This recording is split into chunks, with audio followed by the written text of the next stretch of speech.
Ada bagian dari buku itu yang mengulas soal IKN. Kalau memang itu benar, apakah ada titipan dari Pak Jokowi? Saya aja nggak tahu, belum lihat itu. Okay. Iya, benar-benar. Penulisnya, penyusunnya, semuanya sejarawan. Jadi kami tentu tidak ikut campur. Saya sampai sekarang juga tidak pernah melihat. Misalnya itu dicanangkan pada eranya Pak Jokowi, pasti di era Pak Jokowi highlights-nya itu apa, gitu. Oke, betul.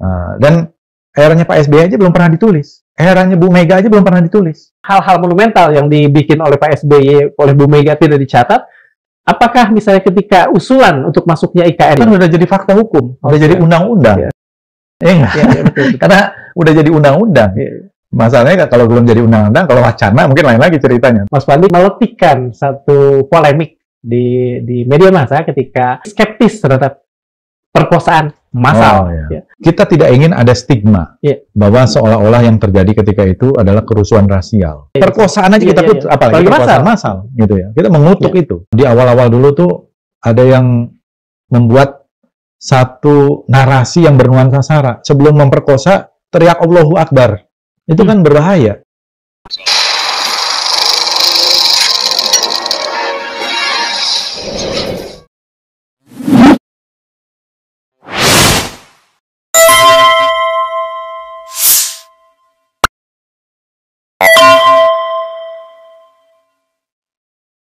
Bismillahirrahmanirrahim. Assalamualaikum warahmatullahi wabarakatuh.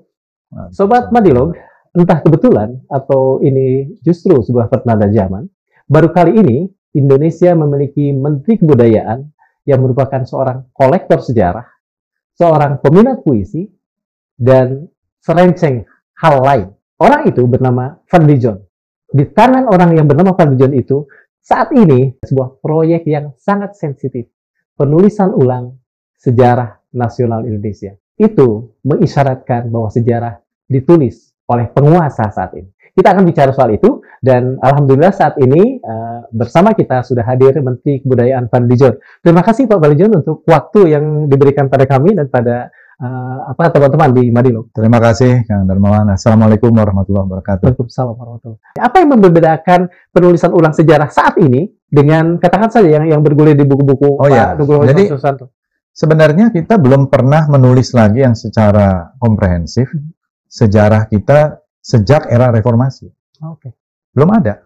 Jadi yang dimutakhirkan datanya itu sampai awal era Pak Habibie saja. Gitu. Nah, kemudian dari era Pak Habibie ke sini belum ada. Ya, tidak ada di dalam buku Sejarah Nasional Indonesia. Yang 9 jilid itu ya? Buku babonnya kan 8 jilid. 8 jilid ya. Itu tidak ada di situ. Yang itu pemutakhirannya soalnya ada beberapa versi. Itu Indonesia dalam Arus Sejarah. Yang 8 jilid.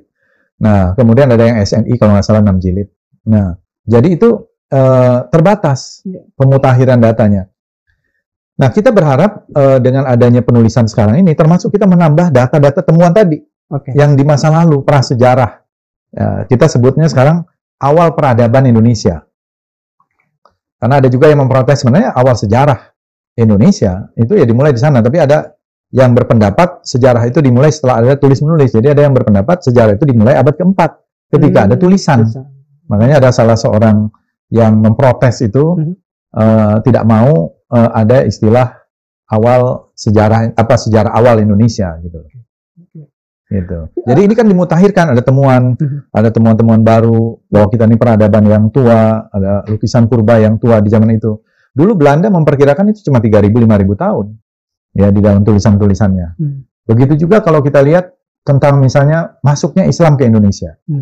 Ternyata dengan temuan situs Bongal, banyak ditemukan koin-koin dari dinasti Umayyah. Bahkan itu menunjukkan bahwa Islam masuk pada abad ke-7 Masehi. Bukan 11-12 itu? Bukan. Jadi itu juga harus ditulis ulang. Jadi masuknya Islam ke Indonesia itu pada abad pertama Hijriah atau abad ke-7 Masehi. Jadi sudah ada yang hubungan langsung melalui perdagangan. Bukankah di daerah Medan bukan Samudra Pasai? Itu di daerah yang ditemukan Barus. Situs Bongal itu tidak jauh lah dari Barus itu Bongal itu di Kecamatan Badiri, Tapanuli Tengah. Jadi di pinggir pantai dekat Sibolga. Nah, di situ ditemukan. Jadi kemungkinan dulunya adalah pusat perdagangan gitu ya. Konon katanya itu dihantam oleh tsunami pada abad keberapa gitu. Ada yang mengatakan abad ke-13, tahun 1200. Nah, ini penyusunnya siapa nanti? Nah, penulisnya, semuanya sejarawan. Jadi kami tentu tidak ikut campur. Saya sampai sekarang juga tidak pernah melihat. Gitu tidak pernah melihat isinya itu ya? Iya. Belum lah paling tidak. Ya belum. Ya. Jadi sejarawan dari 34 perguruan tinggi, kemudian ada sekitar 120. Siapa yang kemudian katakan saja merekrut ataupun misalnya menyaring agar kemudian itu waktu itu valid. Pertama bulan Desember tahun lalu saya sampaikan ini di dalam Rakernas Masyarakat Sejarawan Indonesia, MSI. Ya ini kan para profesional. Siapa sih yang menulis sejarah? Ya harusnya para sejarawan profesional yang memang bidangnya sejarah, mungkin S2, S3-nya sejarah, atau profesor guru besarnya sejarah. Waktu itu di Universitas Pendidikan Indonesia, UPI Bandung. Nah, saya diundang di sana, saya sampaikan ini. Kita harus menulis sejarah, karena kebetulan dengan hadirnya Kementerian Kebudayaan, kita hidupkan lagi yang namanya Direktorat Sejarah. Tadinya Direktorat Sejarah ini sudah almarhum. Sudah tidak ada lagi. Tidak dianggap penting gitu ya? Tidak dianggap penting. Makanya dibubarkan. Gitu. Dianggapnya sejarah hanya masa lalu. Masa lalu. Nah, jadi Direktorat. Padahal Mussolini saja bilang sejarah itu masa lalu, masa kini, masa depan. Mussolini. Ya, Churchill juga bilang begitu. Ya, antara masa lalu, masa kini, dan masa depan itu nggak bisa dipisah. Iya, betul. Nah, jadi kita hidupkan Direktorat Sejarah ini. Karena kita anggap sejarah ini penting. Itu pun dengan perdebatan nih dengan kementerian lembaga dengan kata lain, tuduhan bahwa Kementerian Kebudayaan tidak melibatkan katakan publik masyarakat ya terbantahkan dengan itu. Iya, karena yang berhak untuk menulis sejarah itu menurut saya adalah para sejarawan yang memang profesional di bidangnya. Tentu bukan aktivis, bukan politisi, politisi yang penuh kepentingan. Penuh kepentingan. Partai aja udah beda dong ini perspektifnya. Kemudian mungkin bukan lagi ahli mesin, ya, bukan ahli kehutanan, gitu. Pokoknya sejarah ya sejarawan gitu. Ada satu hal yang ingin saya konfirmasi juga, alhamdulillah kita bertemu. Jadi pada beberapa waktu yang lalu kami sempat mengundang salah seorang yang kami anggap sebagai pakar sejarah. Dia mengatakan bahwa ada bagian dari buku itu yang mengulas soal IKN. Kalau memang itu benar, apakah ada titipan dari Pak Jokowi? Saya aja nggak tahu, belum lihat itu. Iya, benar-benar. Baru garis besar dari judul, karena ini berjilid ya. Jadi sistematikanya itu ada 10 jilid. Nah, 10 jilid itu dibagi pembabakannya, mulai dari sejarah awal peradaban Nusantara atau Indonesia, atau sejarah awal Indonesia. Kemudian bab 2-nya apa, sampai bab 3 sampai pada era kekinian, gitu loh. Jadi kita ingin ini highlights. Jadi ini bukan yang mendalam sekali, ini highlights. Kalau kita mau nulis sejarah yang lengkap, mungkin bukan 10 jilid, 100 jilid, gitu ya. Nah, jadi ini baru highlight supaya ada kesinambungan dari apa yang kita miliki tadi, SNI, Indonesia dalam arus sejarah, ada continuity dari situ. Nah, sekaligus mengupdate, merevisi, misalnya hal-hal yang terkait dengan temuan-temuan baru. Nah, itu yang sebenarnya kita harapkan. Jadi soal itu saya belum lihat malah. Ya, tapi kan misalnya itu dicanangkan pada eranya Pak Jokowi, pasti di era Pak Jokowi highlights-nya itu apa, gitu. Betul. Dan eranya Pak SBY aja belum pernah ditulis. Eranya Bu Mega aja belum pernah ditulis. Eranya, jadi kalau kita lihat dalam buku sejarah yang dianggap dibuat oleh pemerintah, yang terakhir itu pemilu yang dikaji itu pemilu tahun 97. Sangat lama sih, lama ya. Sementara jadi nggak ada misalnya 99, padahal kan menarik. 99 itu seperti keluar dari kotak Pandora. 2004 sudah pemilihan langsung. Proses amandemen aja nggak ditulis. Amandemen Undang-Undang Dasar 45, bagaimana sih prosesnya? Bagaimana perdebatannya itu nggak ada di situ. Itu. Jadi banyak yang kita tidak tulis karena Direktorat Sejarahnya dibubarkan. Hal-hal monumental yang dibikin oleh Pak SBY, oleh Bu Mega tidak dicatat. Apakah misalnya ketika usulan untuk masuknya IKN itu ada, setuju atau tidak? Ya, setuju lah, karena itu kan udah jadi fakta hukum, udah jadi undang-undang. Siap. Betul. Karena udah jadi undang-undang. Masalahnya kalau belum jadi undang-undang, kalau wacana mungkin lain lagi ceritanya. Tapi dia udah menjadi satu fakta, jadi jadi undang-undangnya itu. Betul. Kalau peristiwa-peristiwa besar yang katakan saja bernuansa murung, gelap, 1965, kemudian kerusuhan 98. Apakah itu juga tercakup atau dianggap sudah selesai? Ya pasti ada dong. Pasti ada. Para sejarawan yang memutuskan. Tapi pasti ada. Okay. Tapi kita juga perlu hati-hati kan. Yeah. Misalnya dalam soal misalnya setelah pasca reformasi itu ada konflik etnis. Iya. Di Sanggau ya, Sanggau-Ledo, ada konflik antara suku. Yeah. Ada juga konflik agama. Yeah. Gitu. Yang korbannya juga cukup banyak. Nah, ini kan kita perlu hati-hati. Bahwa peristiwa itu ada, itu kan kita akui, tapi kita kan tidak perlu digging yang bisa orang terpecah belah karena itu, gitu loh. Mungkin sejarah ini dan meletihkan kembali rasa sentimen kesukuan ya. Iya. Ya menurut saya itu ya itulah memang mungkin hal-hal yang perlu kita hindari, misalnya termasuk sentimen-sentimen terhadap suku, agama, ras, antar golongan. Ya, saya kira itu batas-batasnya gitu. Karena ingin mempersatukan bukan berarti meniadakan gitu ya. Tetapi mungkin ada batas-batasnya gitu. Artinya dengan kata lain, kalau semua ini hanya berupa, saya mungkin hapus tuh kata hanya, berupa highlight, maka kemudian sebetulnya Kementerian Kebudayaan memberikan ruang buat perbedaan nanti ya. Iya dong. Okay. Dan disitulah ruang bagi publik untuk menggunakan hak konstitusinya. Mereka mau bikin sejarahnya seperti apa, kan memang tidak pernah ada dilarang.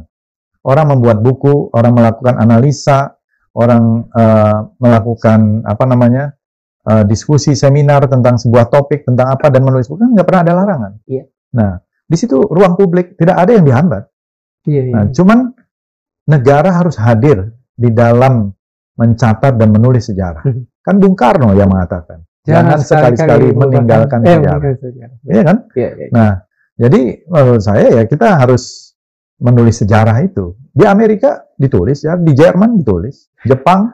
Tapi kan perspektifnya mereka. Iya, betul. Ini konfirmasi lagi. Ada yang mengatakan bahwa dan mungkin nanti jelas harus dikonfirmasi. Ada yang mengatakan bahwa upaya untuk penulisan ulang sejarah ini juga bukan tanpa sebab. Salah satu sebabnya misalnya pada beberapa tahun lalu muncul sebuah ensiklopedi sejarah yang seolah meminggirkan, menghapuskan peran tokoh-tokoh Islam. Apakah begitu? Ya, waktu itu justru dari Kementerian Pendidikan Diktiristek dan yang memprotes termasuk saya. Waktu itu. Iya, betul. Saya baca betul. Sebagai anggota DPR. Iya. Ya karena yang ditonjolkan justru hanya tokoh-tokoh PKI kebanyakan. Bahkan tokoh-tokoh NU, betul. Ya seperti Hadratus Syekh nggak dimuat. Saya protes. Justru saya membela NU, gitu ya. Jadi tapi yang misalnya aiditnya panjang, ceritanya Muso, Mir Sarifuddin, pokoknya tokoh-tokoh PKI yang dianggap selama ini berkhianat kepada rakyat ditonjolkan. Sementara ini yang namanya Kiai Hasyim Asy'ari aja nggak dimuat gitu loh. Nah ini yang kita protes dulu. Dan ini yang nggak boleh kejadian gitu. Jadi menurut saya itu yang dianggap bisa malah membelokkan sejarah. Jadi ada ada urusan itu dalam sebenarnya nggak ada. Kita ingin sejarah itu memang ditulis dong. Karena saya menghidupkan tadi Direktorat Sejarah yang selama ini sudah dimatikan, sudah almarhum. Ini bangkit dari kubur, Direktorat Sejarah ini. Nah, terus apa tugasnya? Dia membuat sejarah dong, buku sejarah. Betul. Nah, mungkin tahun depan kita akan bikin sejarah Majapahit, sejarah Pajajaran, sejarah Sriwijaya. Saya setuju yang kedua. Gitu. Nah, kemudian mungkin untuk memperdalam periode sejarah tahun mempertahankan perang kemerdekaan 45 sampai tahun 49 atau tahun 50. Nanti kita buat lagi ensiklopedi atau sejarah keraton Kesultanan Senusantara supaya ada datanya. Supaya nanti mana yang benar-benar keraton, mana yang ngaku-ngaku belakangan. Ini kan banyak, betul. Organisasi. Betul. Setuju saya. Nah. Kembali pada soal sejarah, terutama begini. Beberapa waktu yang lalu Mas Fadli kan meletikkan satu polemik di media massa ketika saya pikir bukan mempertanyakan, tapi skeptis terhadap perkosaan massal. Apa sebetulnya yang membuat Mas Fadli? Ya, itu kan sebenarnya kan dalam podcast seperti ini. Jadi itu kan sebenarnya udah saya tulis sudah lama juga. Dan kita tidak ingin ada stigma bahwa seolah-olah yang terjadi ketika itu adalah kerusuhan rasial, gitu ya. Apalagi kepada satu istilah yang massal itu bisa dianggap problematik karena imajinasi orang itu kalau bicara yang namanya perkosaan massal atau mass rape itu biadab, itu bukan hanya biadab, itu kan kita kutuk. Perkosaan aja kita kutuk, apalagi perkosaan massal, gitu ya. Kita mengutuk itu. Bukan berarti tidak terjadi perkosaan di 98, bisa saja sangat terjadi orang rusuh ketika itu. Tapi apakah massal itu kan ada yang berpendapat, ya, termasuk saya yang berpendapat itu biasanya sistematis, masif, terstruktur, terorganisir, seperti yang dilakukan oleh tentara Jepang terhadap warga Chinese di Nanking waktu itu, yang jumlahnya bisa mencapai lebih dari 100.000 orang. Atau wanita-wanita Bosnia yang diperkosa oleh tentara Serbia. Tahun 90-an ya. Itu, kita berusaha untuk menghindari itu. Itu sebenarnya. Jadi hati-hati kita menggunakan. Supaya jangan nanti ada golongan tertentu, apalagi kalau di awal-awal dulu tuh ada yang membuat satu narasi yang bernuansa sara. Sebelum memperkosa, teriak Allahu Akbar. Itu kan berbahaya. Gitu. Jadi ini yang kita harus hati-hati kita. Suara-suara ini masih cukup bersipongan atau sudah mulai? Ya saya nggak tahu. Pokoknya itu kan tertuduhnya seolah-olah gitu ya, kelompok Islam dan juga kelompok tentara ketika itu. Nah ini yang kita harus hindari karena lain kalau sudah ada jadi fakta hukum gitu, yang sudah diuji oleh hukum atau apa. Ini bicara soal polemik ya, kita lanjutkan. Tapi itu kan seolah-olah itu akan dimuat di dalam, itu kan terserah para sejarawan gitu ya. Dan lagi pula kita tidak mendetail, bukan membuat satu sejarah tentang kerusuhan Mei 98. Kalau itu sih baca aja buku saya tuh, atau buku yang lain gitu loh. Atau kan ada beberapa edisi tahun-tahun itu yang diterbitkan oleh beberapa majalah lama. Banyak. Saya lihat Panji Masyarakat menerbitkan ulang ketika polemik ini. Panji Masyarakat menerbitkan ulang laporan mereka seputar Mei sampai Juni itu. Saya harus baca juga yang lama-lama ya. Itu menarik karena banyak orang yang mungkin tidak punya atau belum lahir. Saya jangan sampai generasi baru tuh mengingat seolah-olah yang terjadi dulu itu seperti apa. Jadi karena tidak mengalami gitu apa yang terjadi. Dan sekali mereka mendapatkan sesuatu yang tidak pada tempatnya kan kemudian itu begitu di googling ya keluar ya itu semua. Betul. Kita lanjutkan pada polemik. Kebetulan ini kita sudah mulai bicara soal polemik. Ada satu lagi yang saya cermati berkaitan dengan penetapan Hari Kebudayaan Nasional tanggal 17 kalau saya tidak, 17 Oktober. Beberapa kalangan kemudian dalam tanda petik mencurigai ini berhubungan dengan hari lahirnya Pak Presiden Prabowo. Bisa dijelaskan skeptisisme mereka? Jadi begini, ya ini juga satu polemik. Ya tapi bagus kan ada polemik sehingga orang sekarang mengenal ya Hari Kebudayaan itu 17 Oktober kira-kira begitu ya. Meskipun itu ditempat. Sebenarnya Hari Kebudayaan itu harusnya tiap hari. Gitu ya. Dan kita memang inginnya tiap hari ada Hari Kebudayaan. Dan memang tiap hari saya aja menghadiri undangan itu mungkin 10 kali kegiatan kebudayaan di berbagai daerah. Ya. Jadi ini lagi ada satu semangat untuk merayakan kebudayaan kita gitu. Nah, dari awal itu sebenarnya sudah banyak yang bertanya, kapan nih Hari Kebudayaan? Ada yang mengusulkan Hari Kebudayaan itu tanggal 21 Oktober, atau 20 Oktober, ketika Kementerian Kebudayaan itu diumumkan sebagai kementerian tersendiri. Itu ada yang 20 Oktober. Ada yang 20 Oktober kemarin berarti ya? 2024. Ya kan baru 2024. Jadi maksudnya Hari Kebudayaan itu ditetapkan 20 Oktober lah gitu. Karena itu baru muncul Kementerian Kebudayaan tersendiri. Ada yang hari lahirnya Ki Hajar Dewantara. Itu tanggal 2 Mei kan sama dengan pendidikan. Ada yang mengusulkan yang sudah waktu itu 28 Oktober. 28 Oktober Sumpah Pemuda. Jadi orang kebudayaannya itu kelelep oleh Sumpah Pemuda gitu. Terus ada lagi yang lain-lain ya. Nah, ada satu yang cukup serius dari teman-teman seniman budayawan di Yogyakarta. Saya ingat itu ada Pak Nano, itu seorang maestro ketoprak, Pak Haris, filosof, kemudian Yati Pesek, ada Ibu Yani Sabti Hudoyo, ada penari, ada macam-macam itu. Mereka tuh dari kelompok yang namanya waktu itu menamakannya 9 naga gitu. 9 naga plus. Sebenarnya kok namanya 9 naga ini? Udah 9 Garuda aja gitu loh. Jadi 9 naga kan udah simbol yang lain. Makanya, gitu loh. Jadi akhirnya, mungkin beda naganya naga wayangan gitu. Jadi 9 Garuda itu mereka mengusulkan tanggal 17 Oktober. Tanggal 17 Oktober itu bertepatan dengan hari lahirnya Bhinneka Tunggal Ika. Nah, lambang Garuda Bhinneka Tunggal Ika, ada PP-nya waktu itu yang lahir persis 17 Oktober 1951. Nah, itu dikeluarkan pada era Bung Karno, tapi Perdana Menterinya Sukiman. Jadi kalau saya baca Masumi bukan? Masumi. Saya baca Mas Putir kalau nulis di situ pada zaman RIS, enggak. Itu salah. RIS sudah bubar dong. Udah NKRI ini. Cuman Mas Putir mungkin nggak lupa sejarahnya gitu. RIS itu terakhir ya 1950 udah NKRI. Ini 1951. Jadi bukan di era Republik Indonesia Serikat.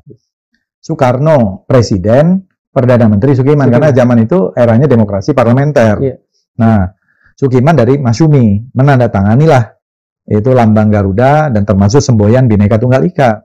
Nah, itu bulan Januari kalau tidak salah. Saya minta mereka untuk mengkaji lagi, bikin lagi kajian focus group discussion di antara mereka, yang lebih serius sosialisasikan lagi, dengan teman-teman yang lain supaya lebih banyak. Karena menurut saya menarik. Kenapa? Karena Bhinneka Tunggal Ika. Kemudian mereka bikin satu kajian yang disampaikan terakhir itu 79 halaman dengan ada beberapa dukungan. Dan ya saya pikir kenapa tidak gitu. Karena menurut saya Bhinneka Tunggal Ika sudah menjadi satu dari 4 pilar. Bertahun-tahun waktu itu zamannya Pak Taufik Kemas disosialisasikan, pasti teruji dong. Dan Bhinneka Tunggal Ika itu menurut saya satu simbol kebudayaan yang sangat kuat karena di situ berbeda-beda tapi tetap satu. Kembali ke tadi mega diversitas. Mega diversity itu ada di dalam Bhinneka Tunggal Ika. Gitu.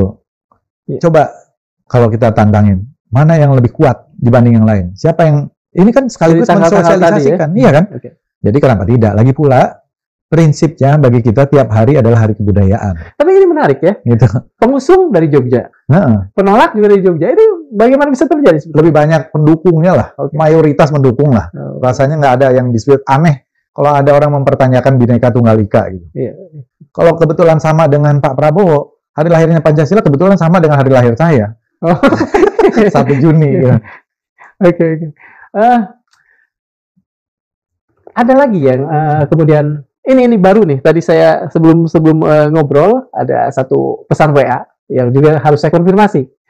Katanya Kementerian Kebudayaan tengah merencanakan untuk membuat hari puisi dan hari puisi itu jatuh pada tanggal 26 Juli yang yang bertepatan dengan hari lahirnya Khairil. Kemudian yang pertanyaan yang masuk ke saya untuk dimintakan tolong disampaikan, mengapa harus Khairil? Nah, jadi begini, yang meminta hari-hari ini banyak sebenarnya. Nah, tapi ada yang komunitas itu setuju, ada yang protes. Tapi kan kalau 280 juta, nggak mungkin semua setuju gitu. Pasti ada. Iya, betul. Tapi kan kita juga lihat reasoningnya dan kita mau mengingatnya apa gitu. Jadi kalau tadi hari kebudayaan bilang gitu, hari komedi juga saya tetapkan. Ini juga udah lama nih, udah malah dari bertahun-tahun mereka mau memperjuangkan nih dari PASKI, Persatuan Artis Komedi Seluruh Indonesia, PASKI. Mereka meminta hari komedi itu 27 September sesuai dengan hari lahirnya Bing Slamet. Tapi kebetulan tidak ada dispute di situ, tidak ada sengketa. Jadi adem ayem. Gitu ya. Namanya simpatisan Ateng tidak. Pokoknya semuanya setuju. Kalau ada Bing Slamet semua udah setuju. Gitu loh. Nggak ada yang misalnya hari lahirnya Ateng atau hari lahirnya Iskak gitu. Atau hari lahirnya Ron. Ketahuan umurnya. Atau Kang Jojon atau Kang Ibing. Nah, jadi nggak ada yang protes. Nah, begitu juga ada hari pantun, ada hari yang lain gitu. Nah, juga hari puisi ini juga udah lama nih mengajukannya. Dan mereka juga udah bikin kajian, udah panjang. Bahkan sudah diperingati. Sebagai hari puisi itu sudah diperingati udah 12 tahun. Udah 12 tahun diperingati sebagai hari puisi Indonesia. gitu. Yeah. Nah, Hari Puisi Indonesia ini udah diperingati bertahun-tahun. Nah, jadi di kalangan mereka atau ya mungkin ini yang nanti kita ingin melibatkan lebih banyak atau semua kelompok. Tapi dijadikan itu namanya usulan, masa usulan harus dari semua orang? Usulan kan pasti hanya dari beberapa pihak. Betul. Harus musyawarah seluruh penyair Indonesia untuk menentukannya? Ya enggak, apalagi siapapun sekarang bisa jadi penyair. Nanti ditanya pekerjaannya penyair bukan di KTP-nya. Gitu lah. Tadi ada hari pantun, hari puisi, kemudian sekian hari-hari ada hari batik, ada hari wayang, ada hari keris. Apa? Dari menurut saya kan bagus. Dengan adanya hari-hari ini kan menjadikan momentum pada hari itu. Kalau bisa tiap hari itu ada hari kebudayaan, ini menurut saya bagus. Jadi orang merayakan kebudayaan ini supaya ada kesinambungan dan pengingat. Ada hari musik tanggal 9 Maret. Itu pada hari lahirnya W.R. Supratman. Jadi para musisi sepakat memperingati musik. Di sini tidak ada dispute ya, karena kan kadang-kadang disebutkan bahwa W.R. Supratman juga awalnya ada juga. Awalnya ada juga, gitu. Bahkan ada yang berpendapat W.R. Supratman lahir 19 Maret gitu ya. Tapi yang saya kira yang mendekati kebenaran yang tanggal 9 Maret itu. Karena di buku-buku yang tertua dari kesaksian keluarga 9 Maret lahir di Jatinegara. Kemudian ada hari film, itu Usmar Ismail. Kalau film bukan Usmar Ismail. Jamaluddin Malik ya? Bukan. Hari dimulainya waktu itu film Darah dan Doa, film yang dianggap belakangan. Nah, kembali ke Hari Puisi, Chairil Anwar ini kan seorang pembaharu, seorang pendobrak, ikon. Memang banyak yang juga mengusulkan Amir Hamzah. Ada Amir Hamzah, ada yang bahkan Hamzah Fansuri. Iya betul. Tapi itu kan bisa banyak lagi, bisa Rendra, bisa Taufik Ismail, bisa siapalah. Banyak banget yang penyair-penyair yang hebat-hebat, Sapardi Djoko Damono. Tapi ini sudah diperingati oleh komunitas 12 tahun. Dan hari lahirnya Chairil Anwar, yang umurnya juga muda kebetulan, meninggalnya 27 tahun gitu ya. Dan banyak puisi-puisinya juga, puisi-puisi kekal sampai sekarang ya. Diponegoro, sekali berarti sudah itu mati. Di masa pembangunan ini Tuhan hidup kembali dan Barakaku menjadi api, gitu kan? Dan lain-lain. Lebih apal kan? Yang lain belum terlalu apal gitu. Artinya sudah melekat. Belum lagi Kerawang Bekasi. Meskipun itu ada yang mengatakan dari arsip Berbaklais misalnya kan? Ya, adalah keterpengaruhan.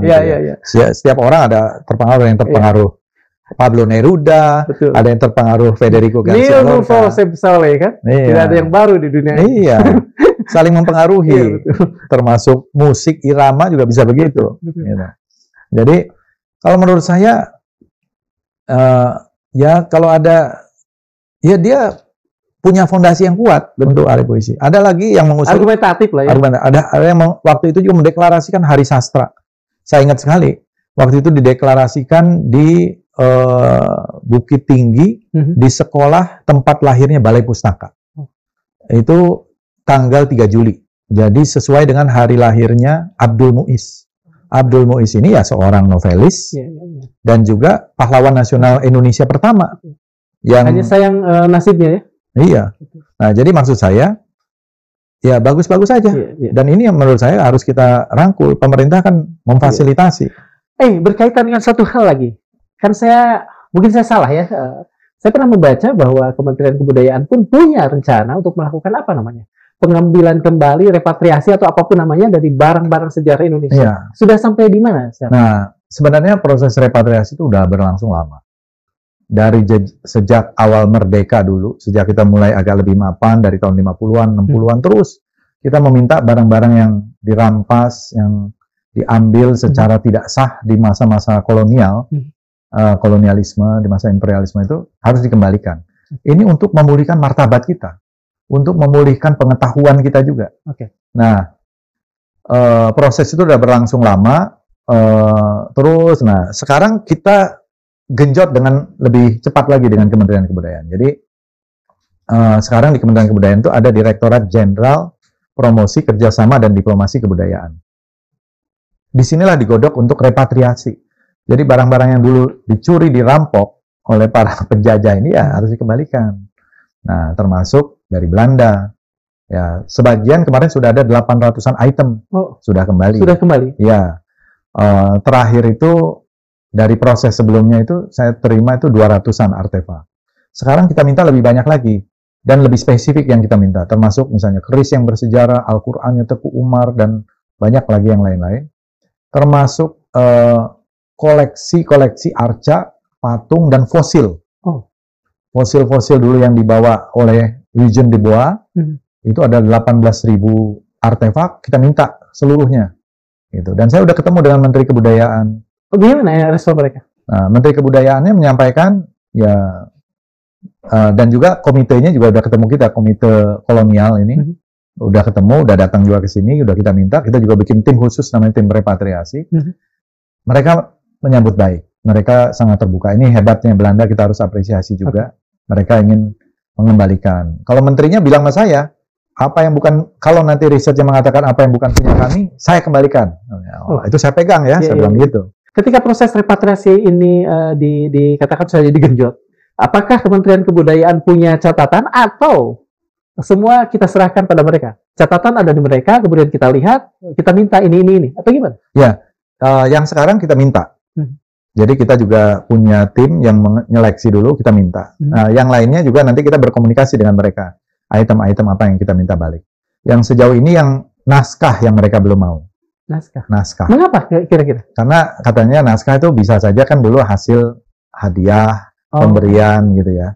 Nah, lain dengan naskah yang misalnya memang diambil atau dirampas. Nah, tapi digitalnya mereka pasti akan kembalikan. Mereka akan berikan akses seluas-luasnya. Tapi yang artefak seperti patung, arca, yang lain-lain, ini mereka akan berikan. Dan ini nanti akan dikembalikan ke Museum Nasional.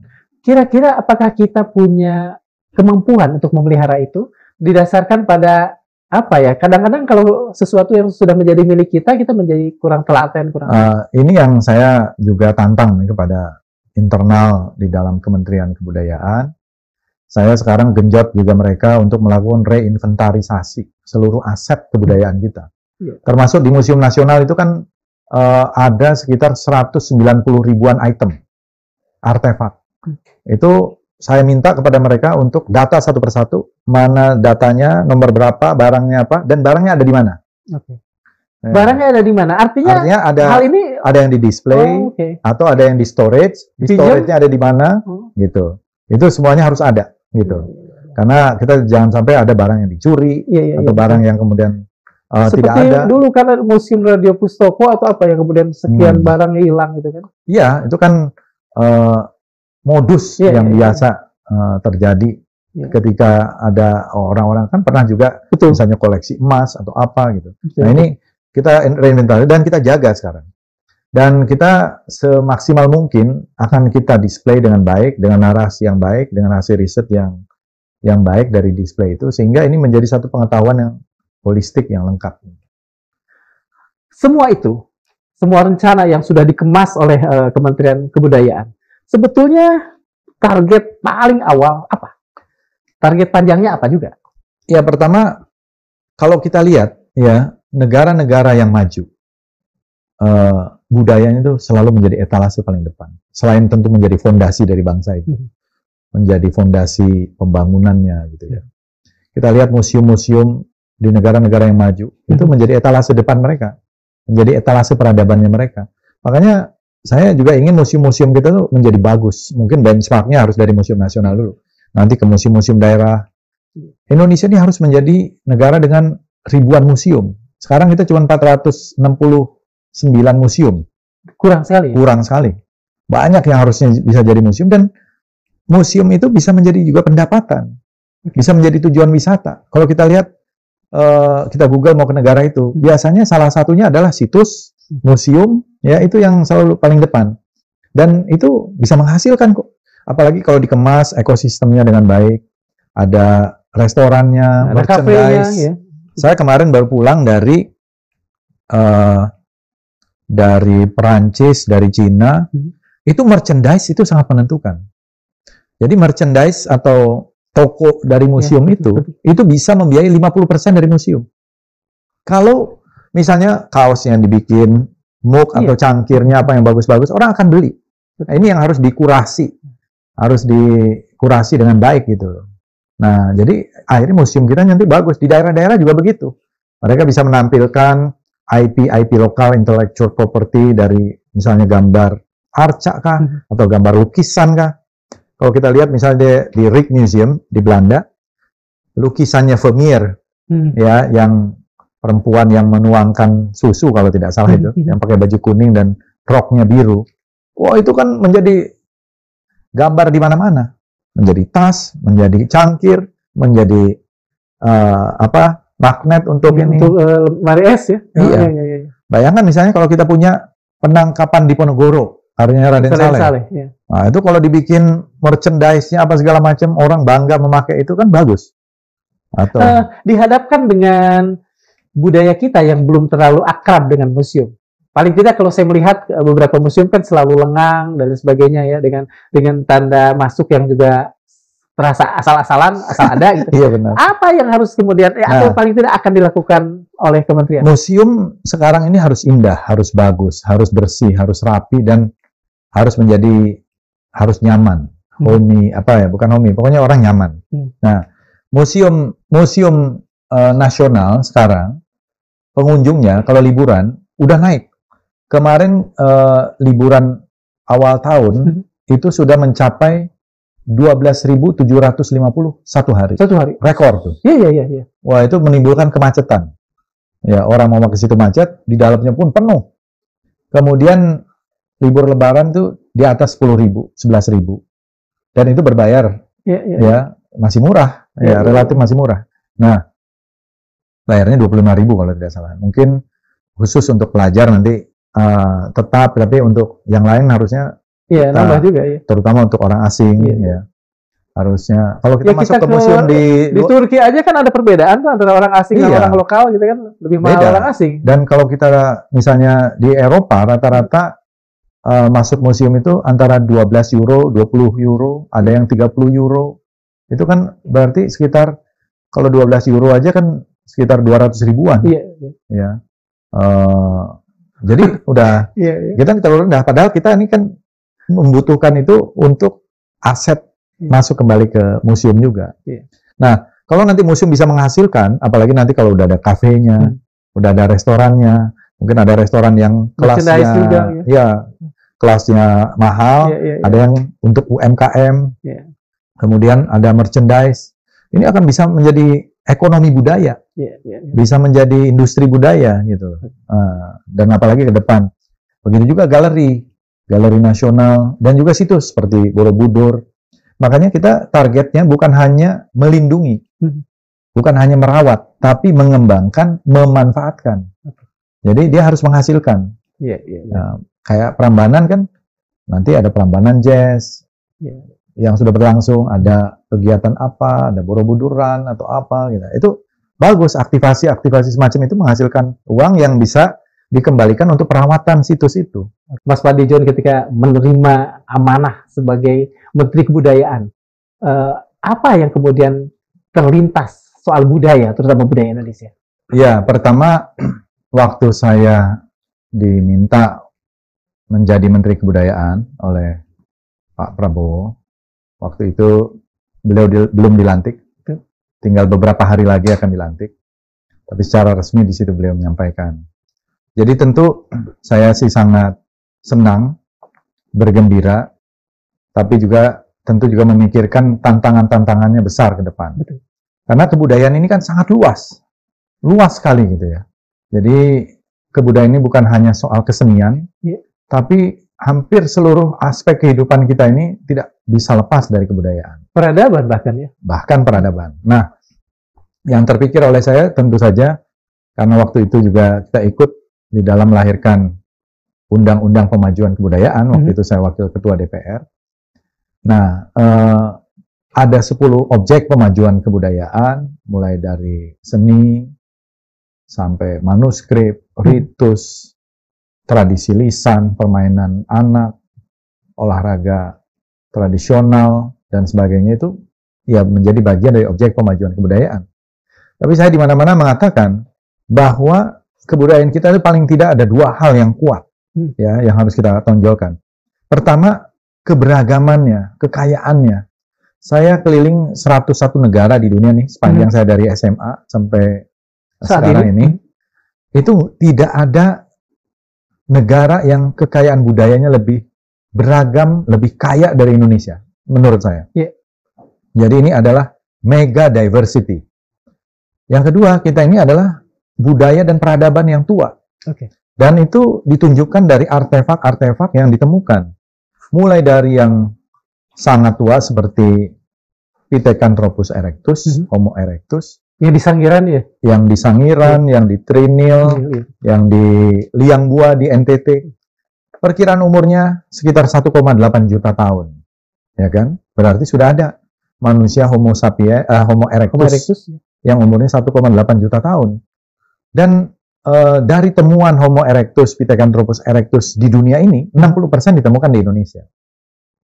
Yang kedua, yang lebih modern ketika Homo sapiens, ternyata ekspresi-ekspresi budaya, misalnya di dalam rock art atau cave painting, atau lukisan-lukisan purba, itu juga yang paling tua di Indonesia.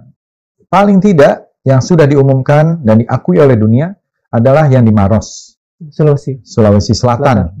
Itu usianya di Gua Leang Karampuang namanya 51.200 tahun. Bayangkan, manusia Indonesia 51.200 tahun yang lalu sudah bisa menggambar apakah hewan ataukah ekspresi yang lain, fauna dan lain-lain. Bahkan ada layang-layang.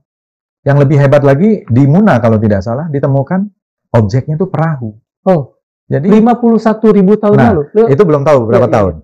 Mungkin puluhan ribu tahun, tapi yang 51.000 tahun itu objeknya adalah binatang, fauna, banyak flora. Nah, dan yang ditemukan bukan 1-2 buah. Di Maros Pangkep aja sekitar 700-an lebih. Lukisan ya? Ya, di Kalimantan Timur, di Gua Sangkurilang itu 2.500 lukisan purba. Di Sumatera Barat 200-an lebih piktograf yang diukir di dinding. Yang umurnya diperkirakan bisa 60.000 tahun. Lebih tua bahkan ya? Lebih tua.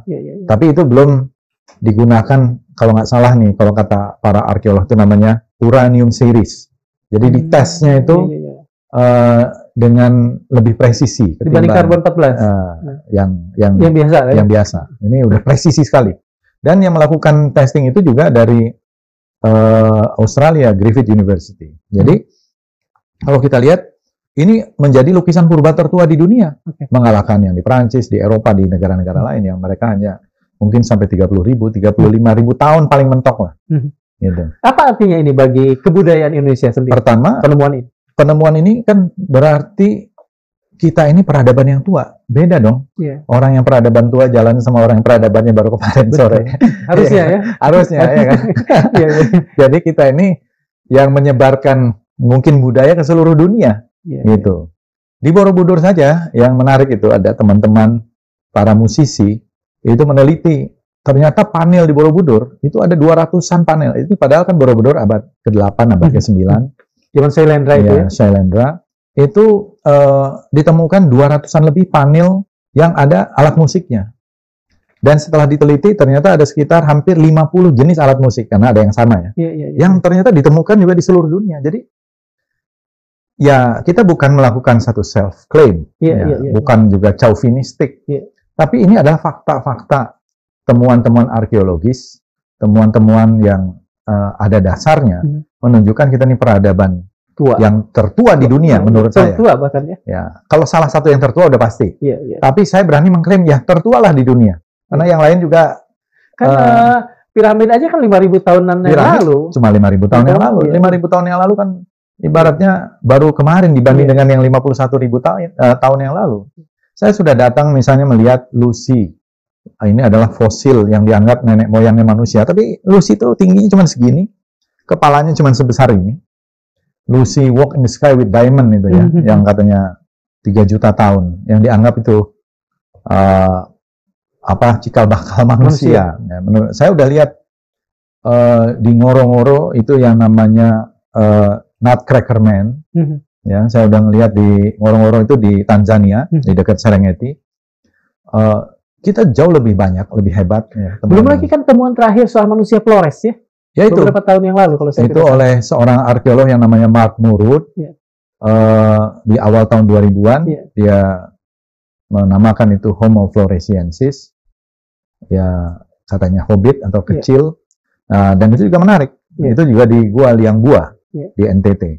Jadi, Pak Menteri, mohon maaf kalau saya agak menyela. Apa arti yang lebih bisa ditarik pada kemajuan masa kini dari fakta tadi bahwa kita ini kebudayaan yang tua? Kita harus reinventing Indonesian identity, menemukan kembali identitas manusia Indonesia. Reinventing Indonesian identity ini menurut saya menjadi penting.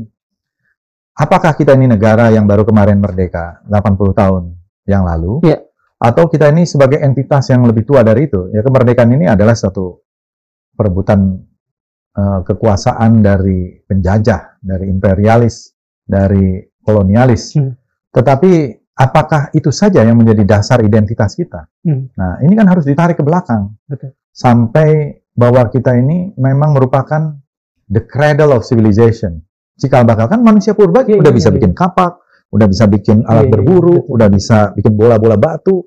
Itu kan sebuah karya, sebuah pemikiran. Sementara kan ada filosof yang mengatakan bahwa manusia itu adalah apa? Saya lupa. Manusia apa? Binatang yang menggunakan alat, baru kemudian bisa dimaksud manusia kan? Nah ini yang menurut saya ya itu kan pendapat ya. Iya betul. Tapi kalau saya melihat dari volume otak, manusia yang namanya Pithecanthropus itu kan sekitar ada yang bilang 900 sampai 1100 cc. Manusia modern seperti kita Homo sapiens di atas 1100, 1300 cc gitu ya. Itu pun tidak sepenuhnya bisa digunakan maksimal. Paling katanya volume otak manusia yang digunakan paling 10% gitu ya. Masih kecil. 10% aja udah bisa sampai di bulan kan. Betul. Apalagi kalau udah bisa digunakan 30%, 50% gitu. Jadi saya melihat bahwa volume otak itu salah satu cirinya dan memang cerdas. Buktinya yang Homo sapiens yang seperti kita dulu yang udah volume otaknya udah tinggi, 51.000 tahun lalu udah bisa menggambar dan gambarnya sampai sekarang bertahan. Itu kan berarti luar biasa tekniknya. Itu mereka mungkin itu ritus atau apa ya, tapi melakukan satu ekspresi yang juga bisa disebut sebagai ekspresi budaya. Coba kita lihat Gunung Padang, belum lagi situs-situs lain, Lorelindo di Sulawesi Tengah, betul. Dan banyak lagi situs-situs purba itu yang megalitik ya kalau nggak salah ya Lorelindo itu. Ya, jadi era megalitik dan lain-lain. Nah, jadi ini kan harus ada satu upaya untuk reinventing Indonesian identity, dan saya kira ini adalah momentum yang bagus 80 tahun Indonesia merdeka, tempat kita melakukan refleksi terhadap masa lalu kita. Dan saya sependapat bahwa ya sejarah itu sebenarnya untuk hari ini dan hari depan, gitu ya. Meskipun bukan berarti kita mengubah sejarah, tapi kita kan harus terus memutakhirkan sejarah kita. Nah, sejarah kita ini kan masih banyak pengaruh dari bias-bias kolonialisme, imperialisme, ya kalau kita lihat. Nah, oleh karena itulah kemudian digagas sebuah penulisan sejarah yang Indonesia sentris. Dan ini bukan baru sebenarnya, tapi sudah berlangsung. Jadi ada change and continuity gitu. Perubahan dan keberlanjutan. Kalau kita lihat dulu buku sejarah itu ditulis awalnya tahun yang agak lebih serius, Sejarah Nasional Indonesia di tahun 76. Sartono Kartodirjo. Kemudian di tahun 80-an terus 90-an juga ada, dan juga ada yang pemutakhiran. Ya, memang sebenarnya yang lebih tepat itu adalah pemutakhiran, gitu, pemutakhiran sejarah kita. Nah, namun saya kira ini tergantung kepada bagaimana kita memandangnya. Pak Fadli, kita akan ngomong panjang nih tentang penulisan ulang sejarah, karena Pak Fadli tadi udah mulai masuk pada soal itu. Tapi saya ingin kembali dulu sebentar pada soal reinventing Indonesian identity. Kalau saya tidak salah di tahun 70-an, 72, Mokhtar Lubis pernah bicara di tim yang mengatakan identitas manusia Indonesia itu salah satunya adalah ada kemudian kurang bertanggung jawab, munafik dan sebagainya. Apakah itu harus ada reinventing kembali soal ini atau gimana? Itu kalau tidak salah dalam sebuah pidato kebudayaan tahun 1976. Kemudian Mohtar Lubis bicara tentang ciri-ciri manusia Indonesia. Betul. Dan menimbulkan polemik besar. Betul. Saya lupa ya karena belum sempat googling. Betul. Tapi kira-kira ciri-ciri manusia Indonesia itu menurut Mohtar Lubis itu adalah percaya pada tahyul. Iya. Kemudian feodal. Kurang bertanggung jawab. Kurang bertanggung jawab, royal. Munafik. Munafik. Ya, atau hipokrit. Tapi juga ada yang bagus. Artistik gitu. Ya, kalau nggak salah. Betul. Tapi itu menimbulkan satu polemik yang panjang tahun 70-an, pertengahan 70-an, 76, 77 ya, polemiknya itu berlangsung 78. Dan saya kira ini memang satu hal yang menarik yang disampaikan Mohtar Lubis, meskipun mungkin banyak menimbulkan protes waktu itu. Dan polemiknya juga kalau nggak salah dibukukan juga ya. Iya, manusia Indonesia. Ya. Nah, tentu yang kita harapkan kan sebenarnya ke depan ini manusia Indonesia ini yang 280 juta sekarang ini harus menjadi manusia yang bisa kompetitif. Kalau dulu dengan kemajuan teknologi informasi yang terbatas, proses globalisasi itu berlangsung lambat. Kalau sekarang berlangsung super cepat. Generasi kita saya kira sama nih Kang Iwan, kita kan masih generasi surat menyurat, generasi mesin tik manual, masih generasi analog, ya udah ada stereo sedikit, gitu ya. Dan kita bersyukur sekali karena menjadi saksi semua ya. Saksi perjalanan. Saksi perjalanan itu. Nah, journey itu mungkin nggak dimiliki oleh generasi sekarang, Gen Z, Gen milenial sebagian atau Gen Alpha. Nah, kalau kita melihat itu kan disitulah tanggung jawab kita nih sebagai generasi yang merupakan jembatan dari generasi baby boomer ke generasi selanjutnya ini untuk melihat juga termasuk proses sejarah perjalanan bangsa dan juga dulu kan kita seringkali disebut karena Belanda itu menjajah cukup lama, meskipun kalau saya tidak setuju disebut sebagai 350 tahun. Verkuil aja udah mengatakan tidak kan sejak lama. Makanya ini juga kan perlu kita semacam revisiting dari selama ini. Pelajaran sejarah bilang kita ini dijajah 350 tahun. Padahal yang dijajah 350 tahun mungkin hanya beberapa daerah, Batavia. Tapi Bali aja tahun 1905 masih melawan. Dan yang sebenarnya ingin kita tonjolkan adalah sejarah perlawanan kita. Jadi yang kita hadapi imperialis, kolonialis ini perlawanannya. Bahwa di daerah-daerah itu melakukan perlawanan. Ini yang harus kita tonjolkan. Kalau dalam perspektif sejarah Belanda, kan yang mereka lakukan semuanya benar. Mereka membangun peradaban dianggap tahun 1870 adalah era liberalisasi, masuknya investasi asing ke Indonesia, modernisasi setelah politik etis kemudian ya. Iya. Jadi sejarah itu memang pasti ada keberpihakan, ada perspektif. Nah kita ingin ini adalah perspektif Indonesia. Ini adalah Indonesia sentris. Sejarah itu harus Indonesia sentris karena dalam versi sejarah Belanda yang mereka lakukan tahun 45-49 adalah aksi polisionil. Makanya ada aksi polisionil 1, aksi polisionil 2. Tapi kita menganggapnya agresi militer. Mereka melakukan upaya penjajahan terhadap negara yang sudah merdeka. Mereka menyebut Soekarno-Hatta itu pengkhianat. Bahkan Bung Tomo disebut teroris, ekstremis. Para pejuang-pejuang kita dicap ekstremis teroris. Sementara bagi kita kan pahlawan. Nah, sejarah kan seperti itu. Di mana kita duduk, di mana kita berdiri. Good luck, Pak Faldi. Terima kasih waktunya. Terima kasih. Dari tragedi yang tak ditulis hingga tanggal yang dipilih, dari naskah sejarah yang digarap diam-diam hingga klaim bahwa kita berperadaban tertua, semuanya menuntut satu hal, tanggung jawab sejarah. Sebab menulis sejarah bukan sekadar pekerjaan akademik atau simbolik. Ia adalah kerja besar membentuk ingatan kolektif yang menentukan manusia macam apa yang akan tumbuh di tanah ini. Ketika sejarah hanya memuliakan tempat keberanian menyentuh luka, ketika kebudayaan dijadikan panggung tunggal, bukan arena dialog, ketika peradaban dirayakan hanya dalam mitos, bukan refleksi, maka yang tumbuh bukanlah bangsa, melainkan kerajaan, bayangan dalam kepala para penyuntingnya. Kita akhiri perbincangan ini dengan kata-kata dari filosof Aljazair, Malek Benabi, yang nyaring terdengar di dunia pasca kolonial. A civilization is not built by memories of glory, but by confronting the causes of its decay. Kita akhiri perbincangan ini Sebuah peradaban tidak dibangun dari kenangan akan kejayaannya, tetapi dari keberanian menghadapi penyebab kehancurannya. Terima kasih. Assalamualaikum warahmatullahi wabarakatuh. Waalaikumsalam warahmatullahi wabarakatuh.